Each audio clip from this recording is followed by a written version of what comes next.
I'm going to leave you with this, and this is just so you realize they figured out a way to make war easy. And this is called Make War Easy.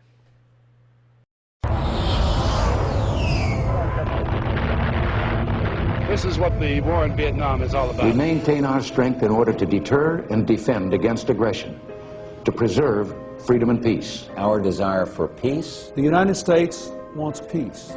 We seek peace. We strive for peace. We expect every American to support our military, and if they can't do that, to shut up. Well, Colonel, it's a great way to go to war. Short of a bullet to the back of his head or he leaves the country, war is inexorable. War is inevitable, and it is approaching inexorably. Let's not just stop at a couple of cruise missiles. We'll pound them with 2,000-pound bombs and then go in. 2,000-pound bombs in urban areas? Oh, sure. We have a number of correspondents in bed with our troops. Very deeply embedded in a personal way with sources that have deceived us so constantly don't deserve our trust. Hostile actions against United States ships on the high seas and the Gulf of Tonkin. The destroyer was carrying out a mission of patrol in those waters, in international waters. Weapons of mass destruction. Uranium from Africa. Cyber attacks. Nuclear program. Biological weapons. Iraq has weapons of mass destruction. Trust me. Trust me.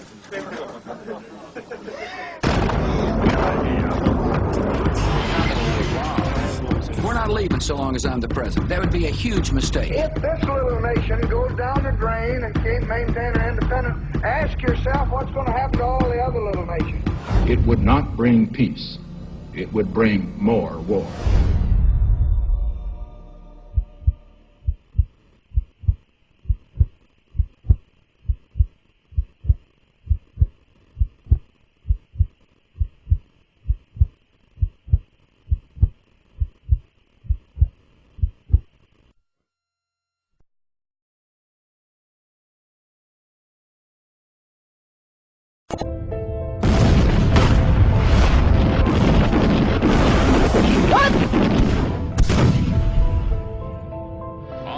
American infantrymen once again hit the road toward Korea's capital city of Seoul.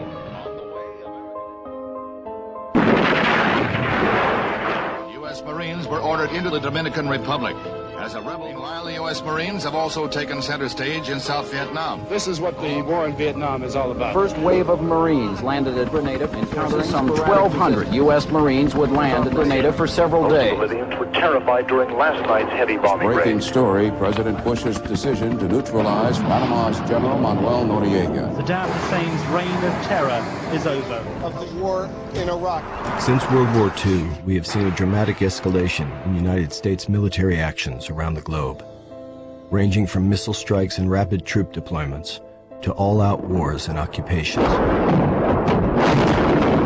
The reasons for these military interventions have varied, each involving complex geopolitical interests in different parts of the world at different times in U.S. history. But the public face of these wars has not reflected this complexity. Over the past 5 decades, deliberation and debate about U.S. military actions have largely been left to a closed circle of elite Washington policymakers, politicians and bureaucrats whose rationales for war have come into public view only with the release of leaked or declassified documents, often years after the bombs have been dropped and the troops have come home.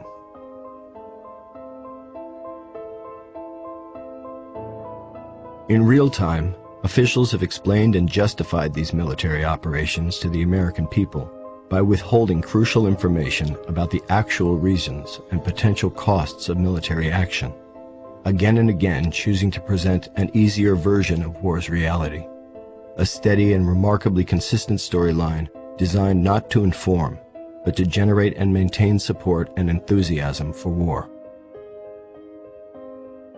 Rarely, if ever, does a war just kind of fall down from the sky. The foundation needs to be laid, and the case is built, often with deception. Lying, dirty, shrewd, godless, murderous, determined. It's an international criminal conspiracy. It's the same sort of message that's utilized today, and often identical techniques. States like these and their terrorist allies constitute an axis of evil, arming to threaten the peace of the world. These are barbaric people, servants of evil, the cult of evil. A monumental struggle of good versus evil. But good will prevail. Whether it's the Soviet Union or Al-Qaeda, it provides a way to legitimize U.S. plans for war. And as Aldous Huxley said long ago, it's more powerful often to leave things out than to tell lies. For instance, quite often the U.S. government directly helped the dictators that were now being told must be overthrown. And it's that selectivity of history that's a very effective form of propaganda. Independent journalist I.F. Stone said that all governments lie and nothing they say should be believed. Now, Stone wasn't conflating all governments, and he wasn't saying that governments lie all the time, but he was saying that we should never trust that something said by a government is automatically true. Especially our own, because we have a responsibility to go beneath the surface, because the human costs of war, the consequences of militaristic policies, what Dr. King called the madness of militarism, they can't stand the light of day if most people understand the deceptions that lead to the slaughter and the human consequences of the carnage. If we get that into clear focus, we can change the course of events of this country, but it's not going to be easy, and it will require dedication to searching for truth.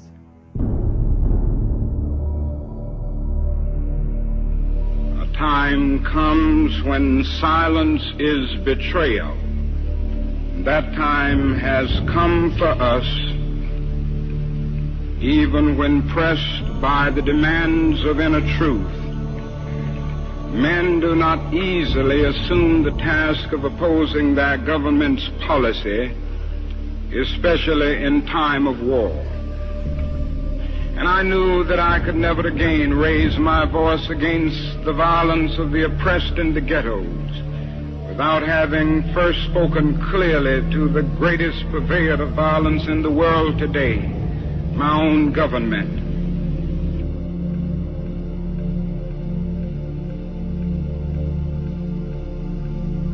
What do they think as we test out our latest weapons on them, just as the Germans tested out new medicine and new tortures in the concentration camps of Europe?